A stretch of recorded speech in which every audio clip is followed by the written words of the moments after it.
Hello, everybody. Welcome back to Spectrum of Hurdles. I'm Shane. And I'm Ed. And before we get started today, we'd like to introduce all of our loyal fans out there to the newest member of our Hurdle family, Miss Jericka Knox. Hey guys! And today, our very special guests are Chris Hollyfield and Luke Farmer. So, Chris, let me ask you something. Yes, sir. So, out of being in the whole wrestling community, Yes. how much of that do you think is made up of those who have special needs? So what you're asking me is like the audience-wise. Yes, audience-wise. Audience-wise, because There we go. Yeah, audience. I would probably there's 84 million in that ballpark Right. fans, right? Mhm. I would say there's at least a solid 500,000 to 1 million Okay. under the spectrum that are probably fans. Yeah. And the reason I say that is just because of the numbers of births Mhm. per person that's born under the spectrum. Right, right. So I'm going because like with dwarfism, it's 1 in 20,000. Oh, I did not know that. So okay. you know, so I try to like put those numbers, and I think with the spectrum, it's like 1 in 12,000, 1 in 8,000. The numbers are a little lower, Right. versus dwarfism. I gotcha. So gotcha. I would say at least 500,000 to 1 million Mhm. loyal wrestling fans under the spectrum. I gotcha. Yeah. Yeah. I can definitely say I was one of those. I'm on the spectrum. I was a fan since I went to my first show in 1977.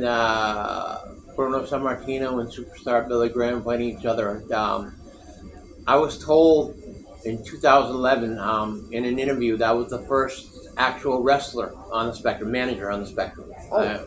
And Okay, that's what's up.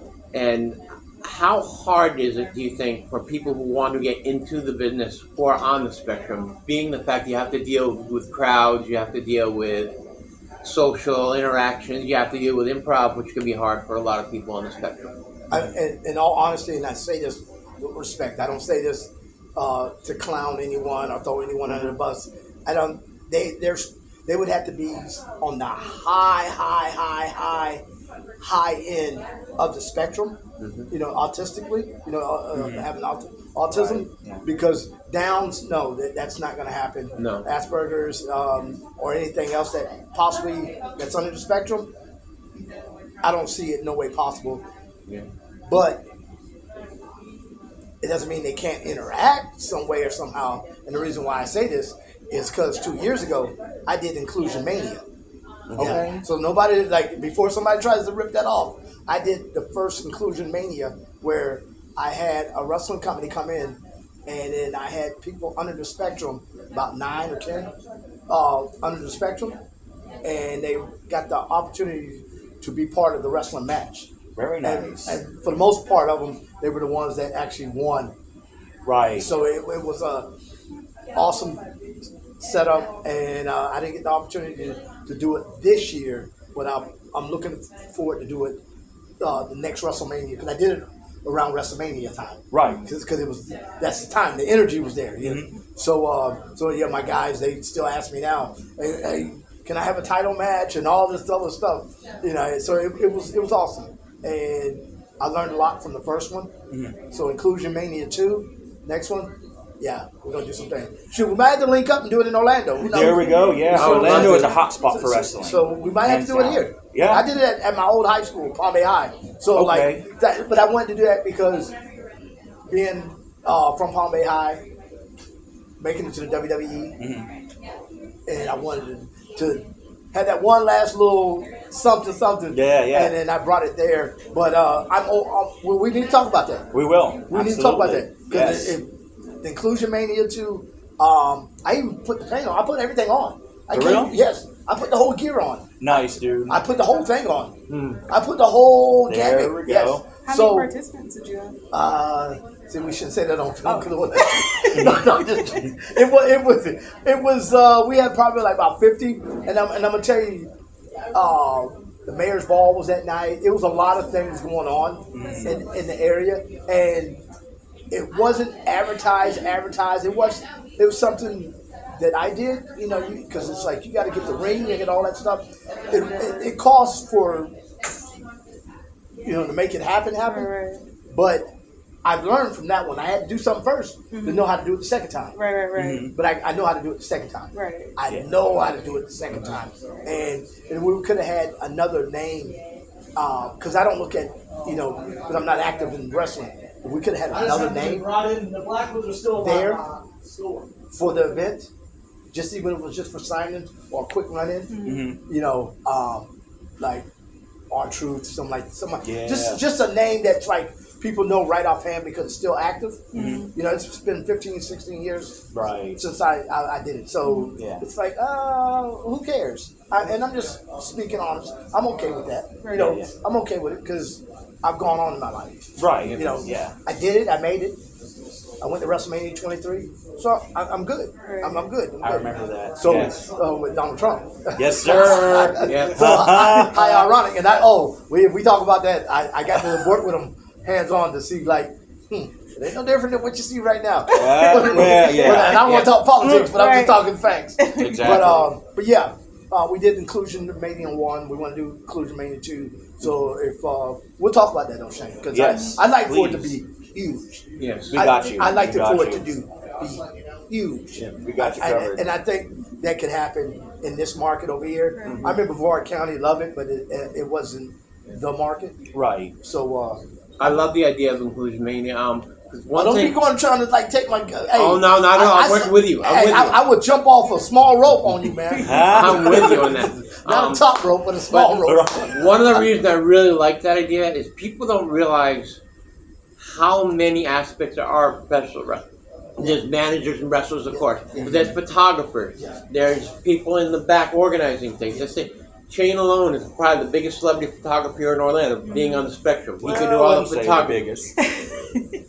He could work in the photography aspect. There's so many things that people with autism can do if they find something they love. Professional wrestling was that for me. It was my dream. I was growing up bullied a lot, whatever, and this was a chance for people to come see me, not for me to see them. And that was the biggest thrill I had, was for them to see me. I used to manage Too Cold Scorpio. Okay. I managed him for a while, and he told me the best little piece of advice ever. He says, no one knows you're autistic. And then that's the thing. We can do all the seclusion, and no one has to know who we are until afterwards, and that's a beautiful thing. Yeah. So, Chris, another question for you. Bring it. Yeah, I got you. Stay tuned. I got you. All right. So, I heard you are a anti-bullying advocate. Is that correct? Yes, I am. And you're an advocate for so many different topics out there. Yes. What got you to be involved with all of that? For the bullying aspect was Columbine. Okay. Because that's when I started, like the year after Columbine. Yeah. I started in 2000. Columbine, when I saw that, I was like, man, people are actually, getting picked on that bad, and to where they're breaking down and plotting out to shoot up people that made them feel a certain kind of way. Yeah. And I was like, man. And I look back at some things that people may have said about me, because me having dwarfism, calling me, look at that midget, you walk like a monkey, certain things people said, but it wasn't like every day, it wasn't all day, but it was pieces that happened. Mm-hmm. And I took that and I flipped the narrative, changed the narrative, and started speaking because I was confident. My self-love was in check. Regardless of what people think of you, my self-love was in check. Never said I was perfect, but my self-love was in check for me to be able to go and speak on this subject matter, because I experienced some of it. I may not have experienced what everybody else experienced, but I experienced it, and then I'm a visual individual. I have dwarfism, 4'4". So when people see that, people start thinking, and they're thinking on their behalf. But they don't actually know who I am. So, I said, well, let me be a voice. And I just ran with it.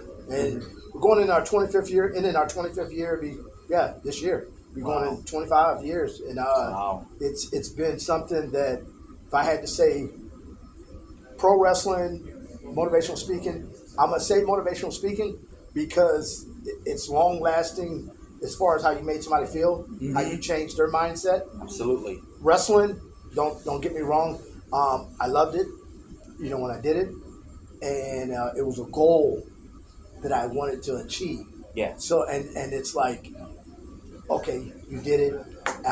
Didn't always work out the way I wanted to work out because I never wanted to be anyone with paint on my face. I wanted to be the face because when you saw me, you'd be like, oh, you're that guy. You don't know who I am unless somebody said, hey, you know who that is. Right. Or unless I told you. I wanted to be able to have a mouthpiece. The Boogeyman didn't have a mouthpiece because I feel I'm capable as anybody out there to be a mouthpiece. Right. You know, I spoke to thousands of kids. My largest crowd was over 3,000. Okay. High school kids. Nice. And it was like that. So you take 3,000 high school kids and you rock them. That speaks volumes. Because we're talking about today's high school kids. You know, doing on the phones, making wise jokes, stuff like that. Yeah. And it's actually online. You can see it. When was that? This was in 2014. Okay. Yeah, it's I'll actually look online. at that. I'll look for that. Yeah, you'll Thank see you. it and you'll be impressed. You also talked about in one of your interviews about how you kind of feared your son. You have a son, and I how feared. he was. Okay, the question is, I feared having kids because I didn't know if I had a child that my son was gonna have the same tough skin that because I got alligator skin. You're not gonna offend me. You're not gonna offend me, especially in this era of my life. Right. Now you might have hurt my feelings when I was a kid, Right. but you can't offend me. Right. You can't offend me because I know who I am. When I wake up, I know who I am. Chris Hollyfield. Exactly. Can't take that away. Right. Can't take that away. Only I can take that away. Right.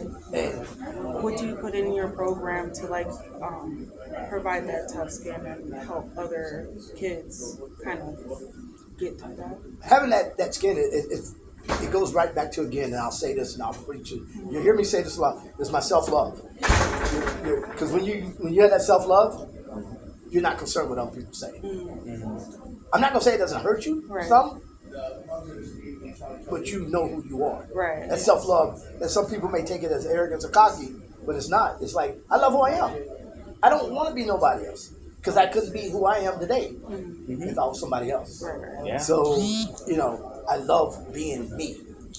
I love having the opportunity to give this guy some chops. I love this guy right here. I love being with this dude right here. So if I was something else or someone else, I wouldn't have the opportunity to be in the world that I'm in right now. Working with the inclusion community, working with my guy right here, Luke, the VIP. You get it correct too. It's Luke, the VIP. Don't add nothing else. If you miss out the VIP part, just keep walking. Yeah. Don't Okay. even speak. Yeah. Don't even speak. Make sure you hit the Luke, the VIP. But that being said, with my son, I was worried because how would he be able to handle the situation? Because it's worse now than what it was when I was growing up. Right. We didn't have the electronic social media net outlets to in 2.1 seconds, I could mess your whole world up. Back in the day, we had to wait for 5 o'clock to get the news, and it may not even show till 7. Right. So it was so it was a different, space. Right. And with social media, so many people can gravitate and see it in seconds. Right. Yeah. And then people can be misinformed, and a lot of people can get hurt. Right. So that's what I was afraid of. I was afraid of, today's society with having dwarfism or anyone under the spectrum, because people don't care like you think people do. People don't care. Right. I say, people, oh man, they daps you up. People do not care. And there's a few people that do care. Yeah. And I'm gonna put myself in that. I care. Right. I care. I love what I do. I care. He'll tell you. I mean, and others will tell you. I love what I do because I talk to him. Luke has downs. Luke, the VIP. Let me get it correct. Right. I'm sorry, guy. VIP. The VIP. He has downs, but I talk to him like my other guys. Yeah, I mean, I don't sugarcoat anything, and he don't sugarcoat with me. Yep. You know what this dude likes to do at times? Like when I get too close to him, he likes to do this. Go ahead. You know what you like to do. You like to put so I can't reach. he says, I'm just joking. I'm just joking. But we have that camaraderie and that bond. Yeah. It's like, because I talk to him as Luke, the VIP. I don't talk Luke, I got Down syndrome. Right. I talk Luke as Luke. Exactly. And this is why I enjoy him and he enjoys me, is because we don't talk. There's no baby talk here. Right. You know, it's like man to man, mama, because he's a man of his own. Right. You know, we all have different characteristics because as we sit here, every one of us are different, Right. and it's okay to be different. Right. And as we walk down the street and over on this other side of this wall, they're different. We're all different, and we have to embrace differences to move along in this world. My sister had Down syndrome, so I can relate to that fully. I would have fights with her all the time, just as brother and sister, not She as probably Down knocked you syndrome. out too a couple times, Oh, right? yeah. Yeah. I figured 1, 2, 3 Yeah. times. But you got some strength. I have a question for you. I'm very happy that you're an anti-bullying advocate, and I see WWE is also very big in it. What about professional wrestling makes it a good stepping or a good platform for anti-bullying? I don't have, like, I don't have an answer for something. I don't know if WWE makes it any different. I just happen to fulfill a dream and a goal. Mm-hmm. Yeah. But I was doing this before that. Yeah. Before I actually made it to WWE, WWF, because I did Little Booker T the one night for WWF. That's right. But I've been speaking for a long time, but it had nothing to do with the platform of WWE, because that came later in life. Mm-hmm. I was speaking way prior to that. Right. Yeah. It was what I stood for. I just stood for, hey man, let's get along to the point of where we're not going to be best friends. Right. People are going to keep moving. I get that, but I don't have to be negative towards you, nor do you have to be negative towards me because of our differences. Mm-hmm. And that's what I was, I've always been into. Right. So it didn't have nothing to do with like the wrestling. You understand what I'm saying? Because I'm not discrediting anybody, but I just wanted to make sure that I did it because of wrestling. I did it because what my heart felt. Yeah. Right, Yes. right. Yes. I see a lot of the bad guy, good guy thing though in wrestling. That leads itself to anti-bullying. The good guys overcoming what the bad guys are bullying them, and I can see that as a good platform to say this is how bullying is bad. That's how I can say. Yeah, but then we're on a script. Then, there's a script and there's reality. Yeah. If somebody was walking down the street and they saw that, man, that person looks really, really different. Wrestling wouldn't have nothing to do with that. That would just be how those people feel. Yeah. So, I mean, for those, whether they're wrestling or whatever the profession is, those who stand up for that, take my hat off for it. Beautiful. But I don't want to categorize and put it just in one little box and say wrestling. I just happen to have the opportunity to be a wrestler at the biggest level, at the largest level of wrestling. I had the opportunity to do that. But, my mindset and what I believe, them two didn't have nothing to do with each other. It's just that wrestling and having that so-called platform, celebrity name behind it, it opens up the doors just a little bit. Right. Because I'll tell you, some schools don't like the fact that I was a wrestler. Right. Because they feel like, that kind of promotes violence. Right. But you're taking it the wrong No. whole wrong way. You say no, but there's principles that, like, nah, they want something a little more soft, but it's not that I come in there and talk about wrestling at all. They may ask me questions during my Q&A Right. about that, but I don't talk about it. Right. It's more about empowerment. It's about empowerment and about who are you. They don't say Rocky's about violence. They don't say all these other things about violence, but they say that about professional wrestling. I don't understand it in the same aspect. Entertainment. It's apples and oranges, and just the way people, like, they'll say this about this one thing, and they'll say this about another thing. Right. So it's like we got to read between the lines and know what we stand for and how we're going to move. Right. You treat it as two separate entities. Oh, very much. Very much. Because, Very nice.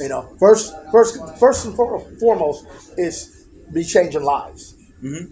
That's the most important. Oh, by the way, he wrestled. Okay. It's by the way. Right. Yeah. That's not like, hey, I'm this and I want to come speak. No, it's I want to come speak. Right, yeah. Oh, and what's your resume like? Oh, I wrestle. You see what I'm saying? Like putting ego first and then motivate heart. Yeah, Ego, yes. heart. It's Yeah. heart, ego, Right. XYZ. Exactly. Okay. So, Chris, we have a golden question to ask you. We ask everybody on our show. Golden question. So, as you know, our group is called Hurdle, and our podcast is called Spectrum of Hurdles. Okay. What is the biggest hurdle you have encountered in your entire professional and personal journey? The biggest hurdle. In general, yes. Nothing specific. No, the biggest hurdle would. Biggest hurdle, man. That's a good question, and I don't want to take the clock down to like, hey man, you've been up here for an hour. Still thinking about that. No, the biggest hurdle. That's a good one, and I probably have to say, the biggest hurdle in life for me would probably be given certain opportunities.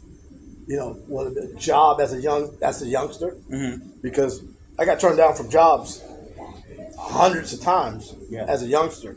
Where now in our society, it's more acceptable for people to have a disability and still get a job.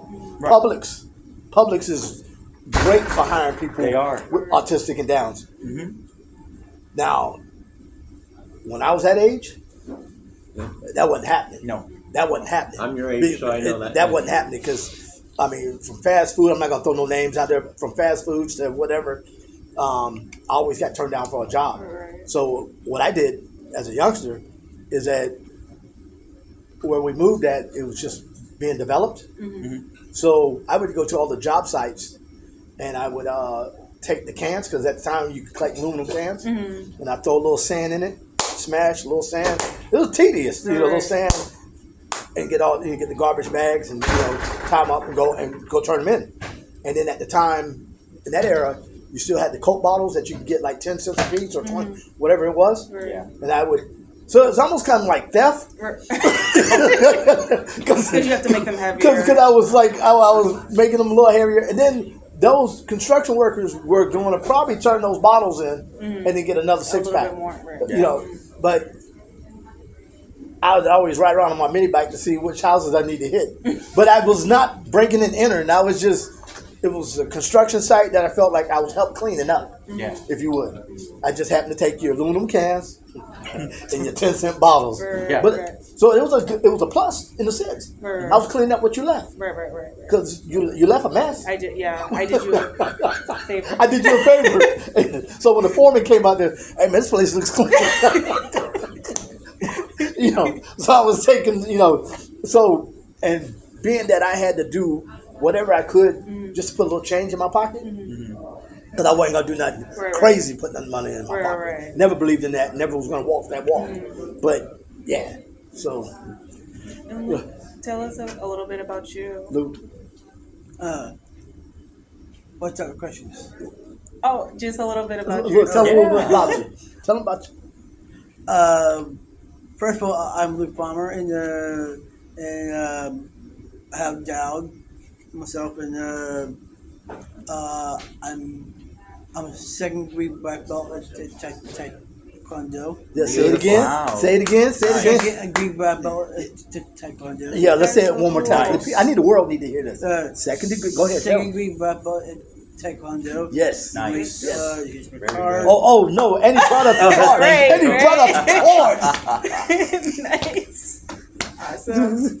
Brought up the cards. Hey, y'all better know. So y'all didn't know I was walking with security. So I just came in here cool, calm, and collected. I didn't tell nobody nothing. There probably people looking at us talking about, whoa, what's going on over there? Shoot, they don't know I got second degree. Registered. Right, nice.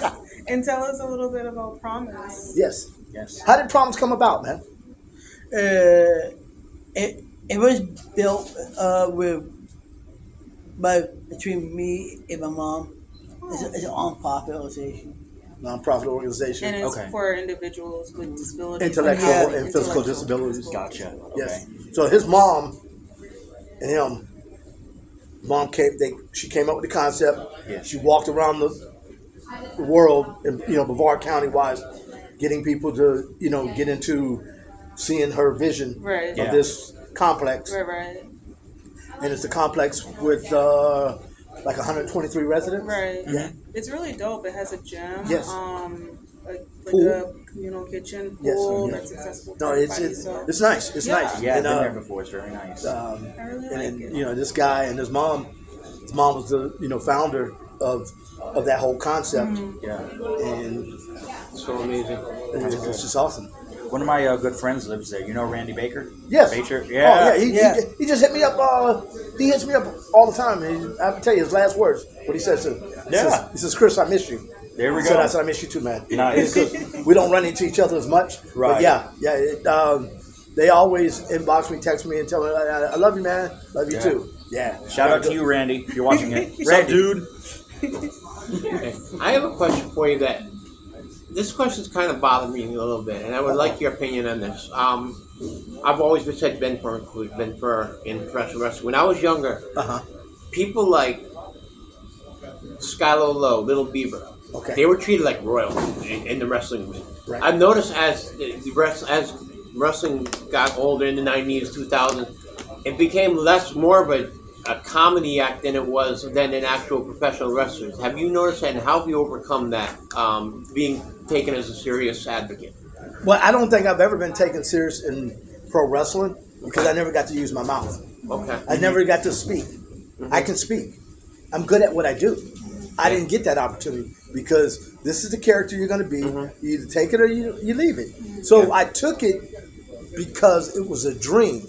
Yeah. Didn't mean I liked it. Right. It didn't mean that. I like the fact that I made it. Yeah. I went from high school wrestling to professional wrestling.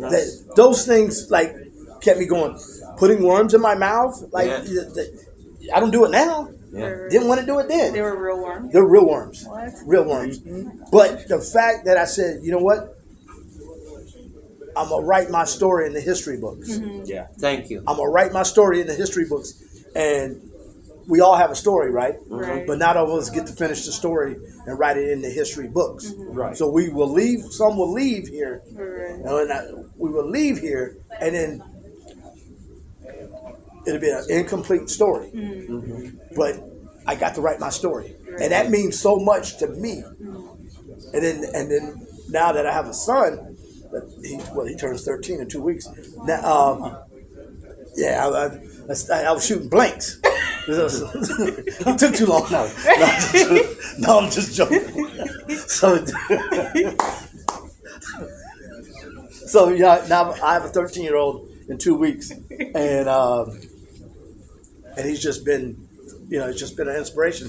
And then the fact that he can tell that story when I'm gone. Right. You know, he's like, well, who's your dad? Well, my dad was, Right. and for me that means a lot. Because if you can go back and say something about your day, like my father, he 20 years in the military. Everybody talks about being a veteran and he's 20 years in the military. We traveled the country. I got to see places I would have never seen. Right. So Same with my grandfather. you see what I'm saying? Yeah. So you get you get to have a piece of that not everybody gets a piece of that, Right. and that's special. That legacy. That's special. But do you feel you're treated in a professional wrestling world of 7 foot tall, 300-pound giants? Are course you not. treated equally? Of course not. No, because you don't. When's the last time you saw a little person really have an interview or face off with someone and speak? You didn't see that. Hornswoggle got to say a few things, but it was no dialogue behind. Next week this is going to continue. Following week. No, it was done and dead right then when it happened. Yeah. So, because I felt that they fell short on knowing me as that wrestler. Yeah. I was a boogeyman. You put your stuff on and let's go on out. Right. Work. Like they say, seedless. I was wordless. You don't say nothing. You just go out there.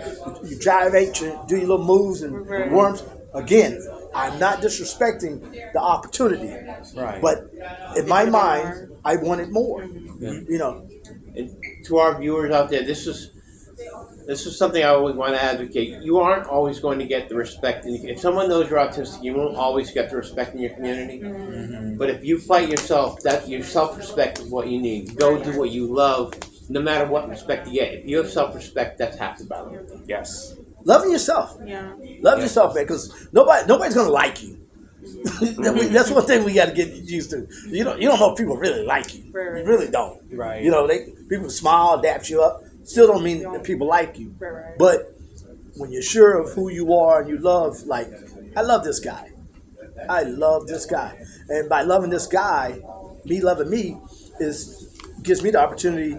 I can be nice and kind to you because I love me. Right. I can't be nice to you if I don't love myself. Exactly. It's hard to be nice to other people when you got so much going on, the dislikes about yourself. Right. Yeah. You know, I'm not perfect, but I don't dislike myself. I love who I am. Exactly. And I know I'm going to make mistakes probably every day. And it's just because as long as I'm not doing that same mistake every day, so it don't become a bad habit, I'm okay with it.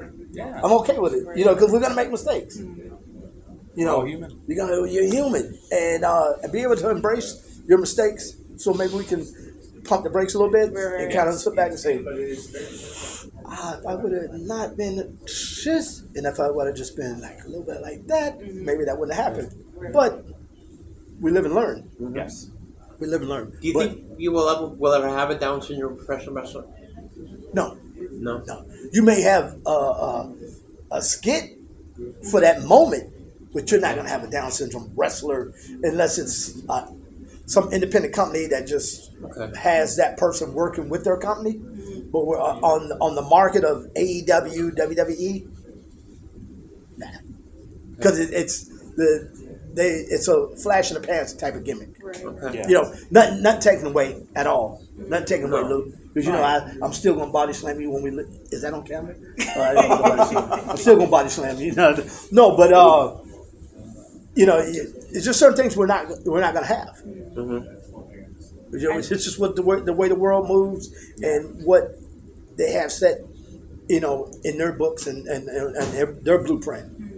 You know, we can say like you can do anything you want to do in life, and that's not necessarily true. That's not. But we bought that line whenever that line started, and we ran with it. But maybe you can build your own table and then run the Right. same thing. But in that part of the world, no. Yeah, the mainstream. The mainstream. No, it has to be a reality to being realistic to like what's not going to be.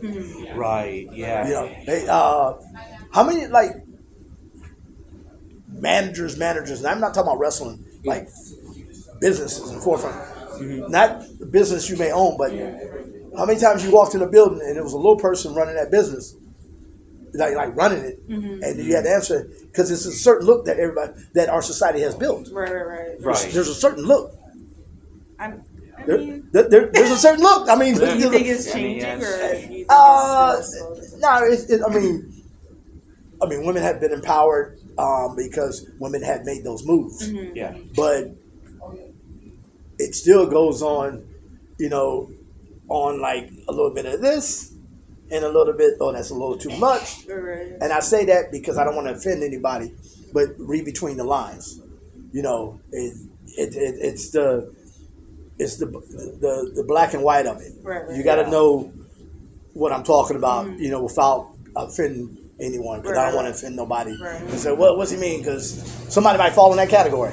And then it's like, was he talking about me? No, Right. it's the black and white of it. Right. And that's not a culture. I'm not saying, you know, black and white of people. I'm saying the black and white of the script of how it's written. Right.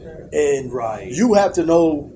Let me see. I think that's my line right there. Right. I need to get in this line right over here, and you have to know that. Right. You know, because if not, you'll beat yourself over the head, and then you'll build this anger. Yeah, that goes along with one of the things I say almost every one of our videos. Everybody says we as autistic people or with disability, we want to be treated the same as everybody else. No. If we're treated just like everybody else, we will die. If we're treated in a world where they treat us just like do any neurotypical people, we will survive. We need help. We can do whatever we want, but we need the help going along. We're probably not going to be. But when they say that you want to be treated like everybody else, and in that perspective, it's when I walk in, speak to me, treat me the same way the person that just walked in right before me or the person that walked right behind me that maybe didn't look like I looked or spoke the way I spoke because of me being autistic or whatever the case may be. So it's like. But yeah, with the invisible disabilities, it's sometimes a little harder. Right. But still, even when I walk in the door, still treat me the same way as you treat the person that walked in. Yeah. Hey, how you doing? Right. Okay, you greeted me. Exactly. Now you come in and you kind of maybe look a little off to them, and then they're,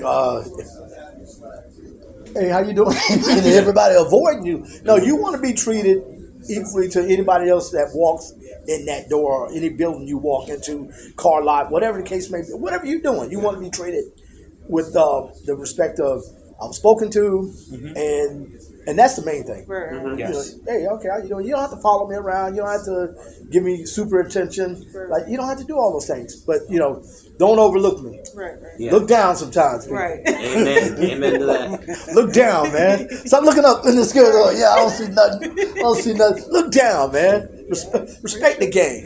Yes. Because all y'all was shorties at one time. You just happened to get a little taller than me.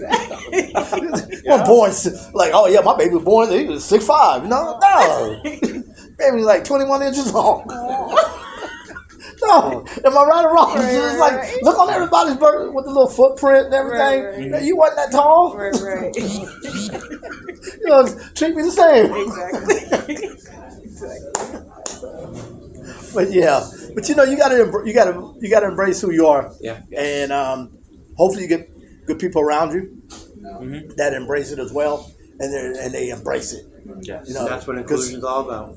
You have to really embrace it. Like I'm with these guys, I'm with Luke and the other, and I'm like, wow, because you're a double whammy now. Like you probably wouldn't know right offhand unless you're familiar with Down syndrome and they have a kind of particular look about them. Right. But you just see us, and then we're walking. People, and I've seen people in the store. They see us, but the way I treat him, Right.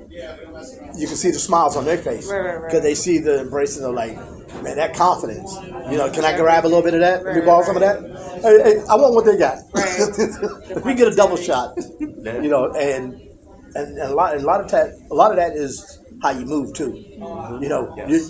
Just because you have something that may not align to everybody else or everyday people, what we think is everyday or what we think is normal, you have to come in with that confidence of like, I know I have this, but that's not going to limit me from doing these things. Right. Exactly. You have to go in that room, in that door, knowing that and knowing that you're supposed to be there.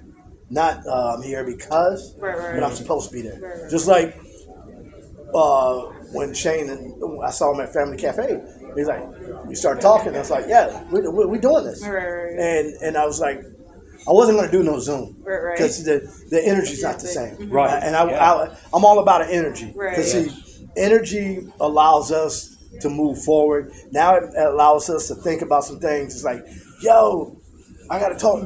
Hey, Chris, man. Hey, Shane. Like we can bounce off in one another based off the energy. Exactly. See, it's like Zooms, all that stuff. If you don't see the body language, what time is it? It's just not There. It's not there. And we can leave here today. People that can watch this can see like, I want that energy the next room I'm in. Right. Yes. Doesn't necessarily have to be a podcast, but I want that same energy in my office. I want that energy, and that's what it's about. Exactly. We need good energy because the good energy will allow us to move.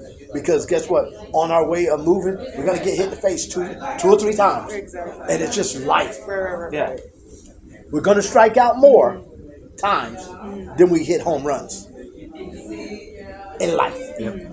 We're gonna strike out more in life than we actually hit home runs. Right. But when you do that, you realize you're a great pitcher. Oh, pitcher? No. I'm saying if you strike out all the time in life by throwing the ball up, you can tell yourself, hey, I'm a great pitcher. Let's go. Let's work on that, whatever. And that's the attitude you have to have. Right. But what I'm saying, cause I'm saying when I said you're saying with the pitching, I'm saying like when everything we do, we get up to bat. Yeah. We walk in the door, we wake up in the morning, and we got to go to work, we got a task, whatever we have, we got to get up. And we have something set in our mind what we really want to happen that particular day or that moment. It don't happen. It don't happen. So guess what? Boom, 1, 2, 3, you struck out. So we got to get back up and keep going and keep going and keep going and keep going. So again, you're going to strike out more times than you're going to hit a home run. But if you understand that philosophy of life, of like, everything is not going to be a winning situation, but you could still be a winner. You can still be a winner because you put forth effort in what you was trying to do. So I feel whatever I do, no matter what the case may be, is like I won. Yes. I give you an example, and I don't say this to be funny. I give you an example. I want, because this analogy will really. Okay, it costs to come over here, right? But I invested in me. Right. Yeah. Or I could have just said, "Hey, we'll do Zoom." Right. You know what's bigger? Because I met every last one of you guys, and then I got to embrace the owners or the managers that have this place. Got to meet them. Right. So now we got that physical contact. I come back in here, yo, you was in here. You see what I'm saying? Exactly. It was a winning situation. Right. It looks like a loss because it's like what you had to invest. But if I invested in me, I'm winning. Exactly. I'm winning. You see what I'm saying? Because we have to invest in ourselves. So the winning situation is a win-win. Right. It's a win-win. Luke and I got to we got to make a little ride. We got here. He told me something earlier. He says, I don't want to just work for people. I want to work for myself. He said, that's where the real money's at. And you know what? When he said that, if you can make something work for yourself, it's the truth. Right. Yeah. It's the absolutely truth.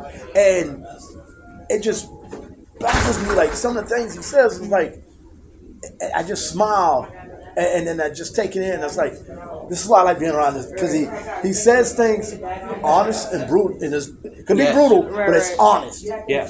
There's no hidden agenda as we have in our society. It's a hidden agenda. Yeah, I like you for a reason. Right. Yeah. I don't just like you, but I like you for a reason. But, are you like that? Oh, you are?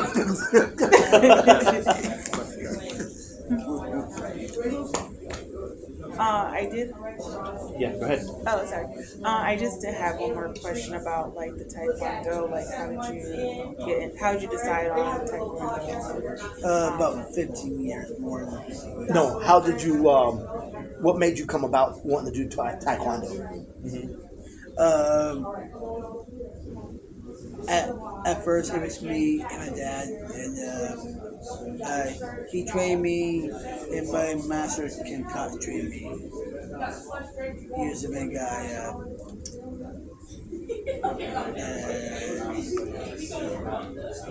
What made you want to do it? It was something that you saw and you thought it would be cool, or somebody was messing with you and you said, hey, I want to have something for some protection. Like, what made you want to do taekwondo? I'll just do it. Just wanted to do it? Yeah. Nice. No. I just want to ask, because I didn't want to throw it out there like that. I didn't want to throw it out there. I said it real quiet. Said it smaller. And what would you say to other individuals with disabilities, like in being an entrepreneur, because you're a co-founder of Promise? I'm not co-founder now. It's just a title. It's just a title. Yeah. Okay. That's great. Yeah. Well, would you or a brand? Say this again. A brand. A brand? A brand. Okay. Yes. Okay. So building a brand is important too. Yeah. I think we've lost Boogie. Oh no. You okay, Chris? Yeah. No, I'm good. You gotta, if you listen to what he said, he said, oh, it's just a title. No surprise. If you gotta take that stuff in to like really grasp, like, Did you hear what he just said? Right, You know, right. it's hilarious, but he wasn't trying to be funny. No, but it's Right. hilarious. Right. You know, you're like, it's That's just a the title. reality, yeah. Because you know, and I say that because everybody feels they need a title. Right. And when he said, "Oh, it's just a Do title," anything, right? I took it like, man, on the other side of the spectrum, everybody, I got, you know, Right. I got a title, Right. you know, and he's just like nonchalant. Oh, it's just a title, and that's the beauty of it. Right. As Hurdle approaches its second year, I think we're going on a third year now. I'm not sure, but I've noticed more and more it's easier for us to be motivational speakers because we have disabilities, and people say, "Okay, he succeeded and he's got a disability. It's easy for him to do it." What advice do you give people really without disabilities who want to motivate others? That's going to come within your heart. Okay. You know, that's you know, because I wasn't born to be a motivational speaker. Okay. I was asked to speak a lot of times, but since my heart was so good, I had a good heart. Right. You would accompany what if somebody asked you to, hey, could you come and speak to some kids for us? Right. It wasn't that I wanted to be a motivational speaker, Right. but I enjoyed doing it because I was asked so many times. So why not be a motivational speaker? Right. You know, because it Right. wasn't like that's what I was set up to do. Right. You know, that wasn't the case. It was the simple fact that I was asked a couple times, and my heart is in the right place for being kind and caring for people. Yeah. So it just right here. Naturally. And then it's Natural like, course. oh, you're good.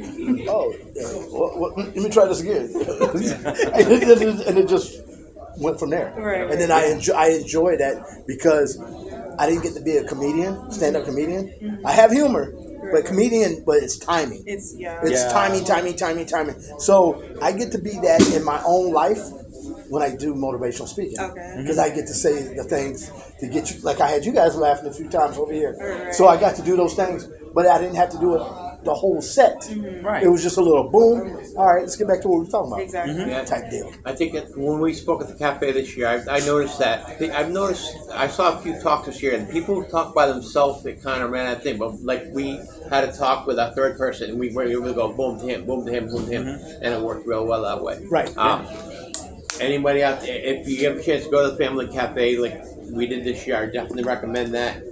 Just to learn about disability, or if you want to learn how to do public speaking. I mean, I think it strengthened our public speaking skills this year when we talked about it. And I recommend anybody to go out there. Well, alrighty, guys. Thank you so much, Chris and Luke, the VIP. That's right, VIP. Thank you so much for being on our podcast, and we'll definitely be in touch. For those of you guys out there watching, like, subscribe, and subscribe to Chris's channel, Luke's channel, the Spectrum of Hurdles channel. Thank you so much, guys. And remember, you can always just climb many mountains by leaping one hurdle. Guys, hope you enjoyed the podcast Spectrum of Hurdles here at Alien Treats. We were here, we showed up, we showed out, the whole entire crew. I was a guest, Chris Hollyfield, aka known as the Little Boogeyman with the WWE. We had a great time. Hope you enjoyed it. And always remember, self-love. Love who you are because it's okay to be different. I promise you.